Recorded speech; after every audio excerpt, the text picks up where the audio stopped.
Hello दोस्तों, मेरे प्यारे से YouTube चैनल में आप सभी का स्वागत है। यदि आपने अभी तक इस चैनल को सब्सक्राइब नहीं किया है तो सब्सक्राइब कर दीजिए, साथ ही साथ लाइक एवं शेयर भी कर दीजिए। तो दोस्तों, आज हम सीजीविया पंप प्रयोगशाला परिचारक का एक नया अध्याय देखने वाले हैं और यह चैप्टर कक्षा 9वीं में प्रेजेंट है। कक्षा 9वीं वाले भी इसे देख सकते हैं। तो आज हम ऑब्जेक्टिव क्वेश्चंस के साथ साथ कॉन्सेप्ट भी सीखेंगे। तो चलिए स्टार्ट करते हैं। पदार्थ, प्रकृति एवं व्यवहार। पहला ही क्वेश्चन है, तत्व क्या है? तो एक प्रकार का मिश्रण है, भौतिक रूप में अविभाज्य पदार्थ है, रासायनिक विधि से टूटने वाला सरल पदार्थ है, या यौगिक का ही एक रूप है। तो इसका जो करेक्ट आंसर हो जाएगा वह होगा रासायनिक विधि से टूटने वाला एक सरल पदार्थ होता है तत्व। देखना, जो तत्व होता है, एलिमेंट्स होता है, यह तत्व एक ही प्रकार के एटम से मिलकर बना होता है। एक ही प्रकार का इसमें एटम प्रेजेंट होता है, उसे हम लोग तत्व कहते हैं। जैसे एग्जाम्पल देख लो, ग्रेफाइट। ग्रेफाइट जिसे हम पेंसिल के रूप में लिखने पढ़ने में इस्तेमाल करते हैं, यह केवल और केवल कार्बन एटम से मिलकर यह बना होता है, कार्बन परमाणु से मिलकर बना होता है, इसीलिए यह एक तत्व का उदाहरण है। जैसे एग्जाम्पल के रूप में आप डायमंड देख सकते हैं। डायमंड भी ओनली सिर्फ और सिर्फ इसमें कार्बन एटम पाया जाता है, इसीलिए यह भी एक तत्व है। और दोनों ही ग्रेफाइट और डायमंड दोनों ही कार्बन एटम से मिलकर बने होते हैं, परंतु इनकी जो प्रॉपर्टी है, गुण होता है, वह भिन्न होता है। इसी को हम लोग एलोट्रॉप्स भी कहते हैं। क्या कहते हैं? एलोट्रॉप्स भी कहा जाता है। अपरूप, हिंदी में इसे अपरूप कहा जाता है। तो याद रखना, अपरूप किसे कहते हैं? दो या दो से अधिक पदार्थ जो एक ही प्रकार के परमाणु से मिलकर बने होते हैं लेकिन गुण उनके भिन्न होते हैं, उन्हें अपरूप या एलोट्रॉप्स कहा जाता है। ये भी आप ध्यान में रखेंगे। तो पहले क्वेश्चन का करेक्ट आंसर है ऑप्शन नंबर सी। नेक्स्ट देखते हैं, निलंबन सस्पेंशन का उदाहरण है। निलंबन सस्पेंशन का उदाहरण है चीनी पानी में घुल जाना, मिट्टी पानी में मिलाना, हवाई गैसों का मिश्रण, या पानी और शराब का मिश्रण। तो इसका करेक्ट ऑप्शन हो जाएगा ऑप्शन नंबर बी, मिट्टी पानी में मिलाना। देखो, निलंबन होता क्या है, जैसे मैं यहाँ पर पानी लेता हूँ और पानी में मैंने थोड़ी सी मिट्टी मिला दी, मिट्टी, तो ये मिट्टी क्या करेंगे, थोड़ी देर तो तैरेंगे, लेकिन थोड़ी देर बाद, कुछ समय पश्चात, ठीक है, कुछ समय पश्चात ये मिट्टी जो है, ये डाउन साइड में ऐसा सटल डाउन हो जाएंगे, नीचे में ऐसा जम जाएंगे। ऊपर में रहेगा पानी, ऊपर में रहेगा केवल और केवल पानी, लेकिन मिट्टी के जो कण होंगे वो इस नीचे में दब जाएंगे, नीचे में सटल डाउन हो जाएंगे, बैठ जाएंगे। इसी को हम लोग निलंबन कहते हैं। और मिट्टी पानी में यदि हम लोग मिट्टी को मिला दें, ये इसका उदाहरण हो जाएगा। तो ऑप्शन नंबर बी करेक्ट हो जाएगा। यहाँ पर तत्वों की सबसे छोटी इकाई होती है, तत्वों की सबसे छोटी इकाई परमाणु होती है, क्योंकि तत्व एक ही प्रकार के परमाणु से मिलकर बना होता है। H2, O2, N2, P4, S8, ये सारे एग्जाम्पल हैं तत्व के। इनमें एक ही प्रकार का एटम्स प्रेजेंट है। हाइड्रोजन में 2, hydrogen plus hydrogen 2 atoms present है, तो ये भी एक तत्व है। ऑक्सीजन भी तत्व है, नाइट्रोजन भी, फास्फोरस भी और सल्फर भी। तो ये सब तत्व के एग्जाम्पल हैं, लेकिन इनमें सबसे छोटी इकाई और सबसे सरल इकाई एक ही प्रकार का एटम्स इसमें होता है, जिसे हम तत्व कह सकते हैं, परमाणु होता है। तो करेक्ट ऑप्शन हो जाएगा यहाँ पर बी। ठोस तरल निलंबन के लिए सही कथन क्या है? निलंबन मैंने अभी आपको बताया, पानी में यदि मैं मड, कीचड़, मिट्टी मिला दूं तो वह निलंबन का एग्जाम्पल्स आएंगे। तो इसका कण समय के साथ तल पर बैठते हैं, कण जल्दी घुल जाते हैं, स्थिर रूप से घुल जाते हैं या पारदर्शी होते हैं। ये कण समय के साथ तल में बैठ जाते हैं, ये अभी मैंने आपको बताया, तो इसका करेक्ट आंसर ए हो जाएगा। नेक्स्ट देखते हैं कौन सी वस्तु एक यौगिक है। यौगिक देखो स्टील तो हो नहीं सकती, ठीक है, ये आयरन और कार्बन से मिलकर बना होता है। स्टील तो होगा नहीं, बादल भी नहीं होगा, जल इसका एग्जाम्पल हो जाएगा जल। H2O आप फार्मूला जानते हैं, ये एक यौगिक होता है। फिर देखिए तत्वों को मिलाकर बनने वाला पदार्थ कहलाता है। जब एलिमेंट आपस में मिलते हैं तो यौगिक का निर्माण करता है और एक निश्चित अनुपात में मिलते हैं। इनका जो रेशियो होता है, रेशियो हमेशा फिक्स रहता है, उसी को हम लोग तत्व कहते हैं। तो इसका करेक्ट आंसर हो जाएगा बी। नेक्स्ट क्वेश्चन देखिए, निम्नलिखित में से किसमें घटक अलग नहीं होते? मिश्रण में, क्रिस्टल में, यौगिक में या निलंबन में? तो इसका करेक्ट ऑप्शन हो जाएगा ऑप्शन नंबर सी, यौगिक में घटक जो है अलग नहीं होते। क्लियर है। नेक्स्ट देखो, कोलाइड में कण का आकार आमतौर पर होता है। तो कोलाइड में 1 से 100 नैनोमीटर के बीच में पाया जाता है। कोलाइडल पार्टिकल्स का जो साइज है वो 1 से 1000 नैनोमीटर के बीच में होता है। और जो निलंबन, सस्पेंशन जिसको हम लोग बोलते हैं निलंबन का साइज जो है मोर देन 1000 नैनोमीटर होता है। मोर देन 1000 नैनोमीटर होता है। 1000 नैनोमीटर से अधिक होता है निलंबन का साइज। ठीक है, निलंबन का साइज 1000 नैनोमीटर से अधिक होता है और कोलाइडी विलयनों का जो साइज होता है 1 से 1000 नैनोमीटर के बीच में होता है। और एक सॉल्यूशन और होता है वास्तविक विलयन, जिसे हम लोग बोलते हैं वास्तविक विलयन। वास्तविक विलयन का साइज जो है 1 नैनोमीटर से कम होता है। 1 नैनोमीटर से कम होता है। आप याद रखेंगे तो वास्तविक विलयन, कोलाइडी विलयन और निलंबन। वास्तविक विलयन का साइज 1 नैनोमीटर से कम, कोलाइडी विलयन का साइज 1 से 1000 नैनोमीटर और निलंबन का साइज 1000 नैनोमीटर से अधिक होता है। तो आप साइज को भी ध्यान में रखेंगे। कौन सा मिश्रण समरूप होता है? अगला क्वेश्चन है, कौन सा मिश्रण समरूप होता है? होमोजीनस मिक्सचर का एग्जाम्पल हमको बताना है। देखो जो मिश्रण होता है, ये मिश्रण 2 तरह से हो सकते हैं। पहला जो होता है समरूप, जिसे हम लोग होमोजीनस बोलते हैं, होमोजीनस समरूप मिश्रण। और दूसरा होता है विषम रूप, जिसको हम लोग बोलते हैं हेट्रोजीनस मिक्सचर। ठीक है, एक होता है समरूप, होमो का मतलब ही होता है सेम, और हेट्रो मीन्स डिफरेंट होता है। हेट्रो का मतलब होता है डिफरेंट, अलग अलग। तो जैसे मैं पानी में NaCl घोल दूं, NaCl, या मैं शुगर सॉल्यूशंस घोल दूं, तो ये इक्वली डिस्ट्रीब्यूट हो जाते हैं, समान रूप से वितरित हो जाते हैं पानी में। हमें पता ही नहीं चलता कि ये नमक का पानी है। इसके अलावा एयर, मान लो एयर भी इसका एग्जाम्पल है। हवा में जो है, एयर में विभिन्न प्रकार की गैसें पाई जाती है, जैसे hydrogen, nitrogen, oxygen, carbon dioxide, कई सारी गैसें पाई जाती है। तो इसमें हम लोग बाउंड्री लाइन डिफाइन नहीं कर सकते। हमें पता ही नहीं चलता कौन सा हाइड्रोजन है, कौन सा नाइट्रोजन है, कौन सा ऑक्सीजन है। बाउंड्री लाइन ही डिसाइड नहीं होती, हम उसको होमोजीनस मिक्सचर बोलते हैं। और हेट्रोजीनस में आ जाएगा हमारा पानी प्लस रेत। पानी और रेत दोनों का अलग से बाउंड्री लाइन हमें दिखाई देगा, तो उसको हम लोग बोल देते हैं हेट्रोजीनस मिक्सचर।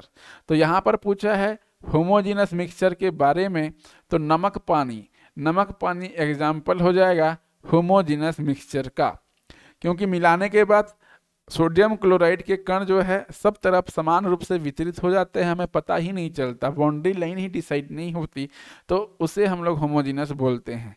क्लियर है होमोजीनस और हेट्रोजीनस मिक्सचर्स।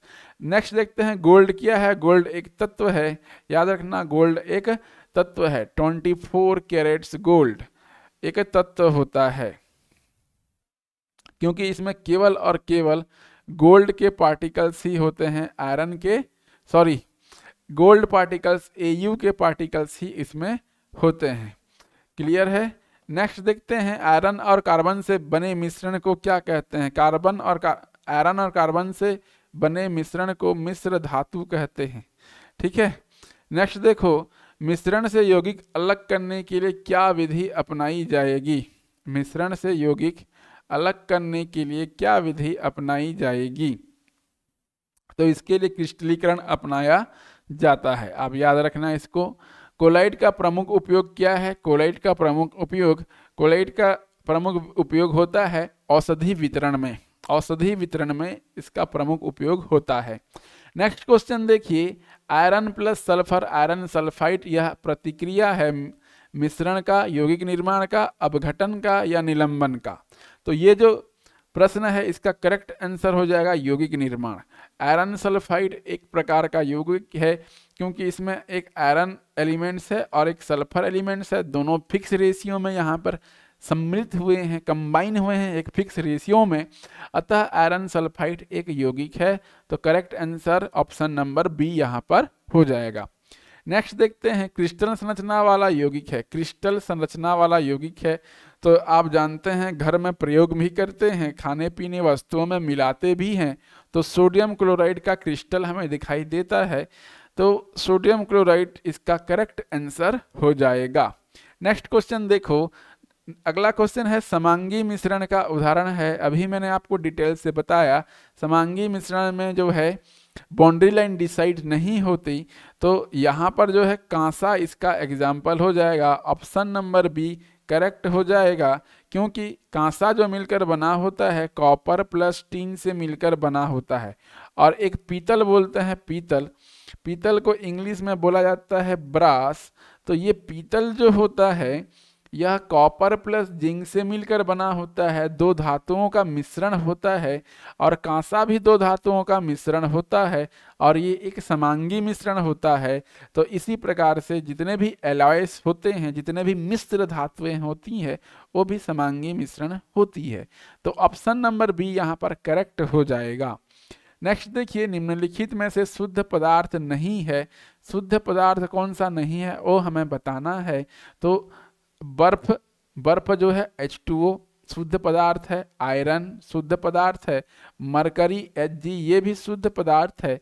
लेकिन दूध जो है शुद्ध पदार्थ नहीं है, इसमें कैल्शियम होता है, इसमें प्रोटीन्स होता है, इसमें पानी भी प्रेजेंट्स होता है, इसमें केसिन प्रोटीन होता है। तो ये सारे चीज़ों का एक मिश्रण होता है दूध, इसीलिए यह एक शुद्ध पदार्थ नहीं है। क्लियर है। नेक्स्ट देखिए, टिंडल प्रभाव कौन दर्शाता है। तो जितने भी कोलाइडी विलयन है, ये कोलाइडी विलयन जो है टिंडल प्रभाव प्रदर्शित करते हैं। कोलाइडी विलयन, तो कोलाइडी विलयन की मैं एक आपको लिस्ट दे दूंगा, लास्ट में इसकी एक लिस्ट दे दूंगा। उस लिस्ट को जो है आप याद कर लेंगे, आपके लिए बहुत अच्छा होगा उस लिस्ट को यदि आप याद करेंगे। तो स्टार्च विलयन जो है एक कोलाइडी विलयन होता है, स्टार्च विलयन, और यह एक टिंडल प्रभाव प्रदर्शित करता है। अब थोड़ी सी जानकारी देख लेते हैं कि टिंडल प्रभाव होता क्या है। ठीक है, टिंडल प्रभाव होता क्या है, थोड़ी सी जानकारी हम लोग देख लेते हैं। एक मिनट, पेन का इस्तेमाल करते हैं। यहाँ पर एक बटन दब गया है। ओके, तो ये एक चीज ध्यान में हम लोग देखते हैं कि टिंडल प्रभाव होता क्या है। तो जनरली हम लोग क्या करते हैं, एक कांच के गिलास में स्टार्च का विलयन रख देते हैं। ठीक है, ये मान लो स्टार्च का विलयन है। अब इसमें क्या है, हम लोग लाइट प्रोवाइड करते हैं, लाइट, ये इस प्रकार से हम लोग लाइट प्रोवाइड करते हैं। अब लाइट प्रोवाइड करने से क्या होगा कि ये जो विलयन होता है उस लाइट को डिस्पर्स्ड कर देता है, उस लाइट को फैला देता है। फैलाने के पश्चात एक शंकुनुमा संरचना का निर्माण होता है। इसी पूरे प्रभाव को जो है टिंडल प्रभाव कहते हैं।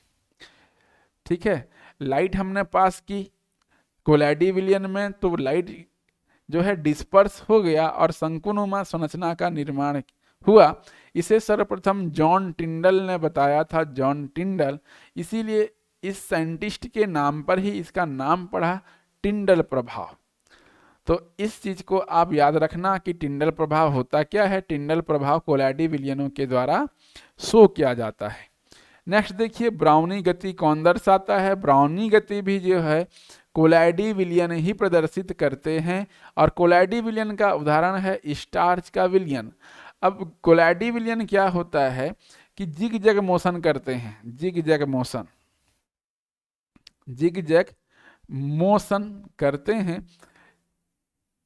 इसीलिए इसे सर्वप्रथम जिग जैग मोशन को रॉबर्ट ब्राउन ने बताया था, रॉबर्ट ब्राउन ने बताया था।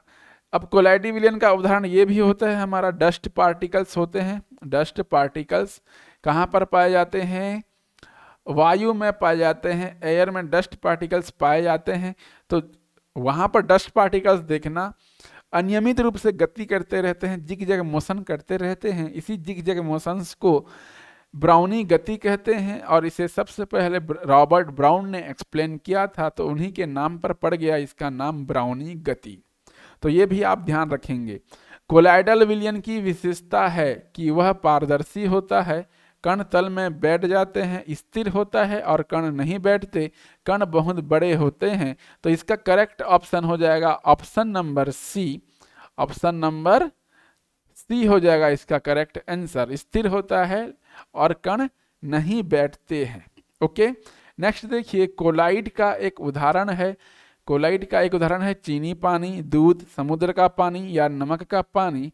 तो यहाँ पर जो है दूध जो है कोलाइडी विलयन का एक उदाहरण है, अतः ऑप्शन नंबर बी यहाँ पर करेक्ट हो जाएगा। कोलाइड में बिखरने वाले कणों को क्या कहा जाता है। कोलाइड में बिखरने वाले कणों को विसरित कण कहते हैं, विसरित कण। ऑप्शन नंबर सी यहाँ पर करेक्ट हो जाएगा। तो देखो कोलाइडी विलयन में दो चीज होते हैं, एक होता है विसरित कण, ठीक है, जिसको हम लोग डिस्पर्स्ड फेज भी बोलते हैं। तो पहला जो पार्ट होता है उसे विसरित कण बोलते हैं, और दूसरा जो होता है माध्यम, विसरण का जो विसरित माध्यम यहाँ पर होता है। तो दो चीजें होती है कि विसरित कण होता है और डिस्पर्स्ड मीडियम एक होता है, माध्यम एक होता है। दोनों यहाँ पर अलग अलग होते हैं। उसी के आधार पर कोलाइडी विलयनों का नाम भी होता है। लास्ट में मैंने एक लिस्ट रखी हुई है, उस लिस्ट को आप याद करेंगे, बहुत हेल्पफुल रहेगा। वह कोलाइडल कणों को छानकर पृथक नहीं किया जा सकता है, क्योंकि वे बहुत हल्के होते हैं, वे कागज फिल्टर से गुजर जाते हैं, वे आयनिक होते हैं या वे रासायनिक रूप से मिलते हैं। तो याद रखना, वे कागज फिल्टर से गुजर जाते हैं, ये इसका करेक्ट आंसर हो जाएगा। नेक्स्ट देखो, नेक्स्ट क्वेश्चन, धुआं और कोहरा क्रमशः किस प्रकार के कोलाइड हैं। धुआं, पहला होता है धुआं।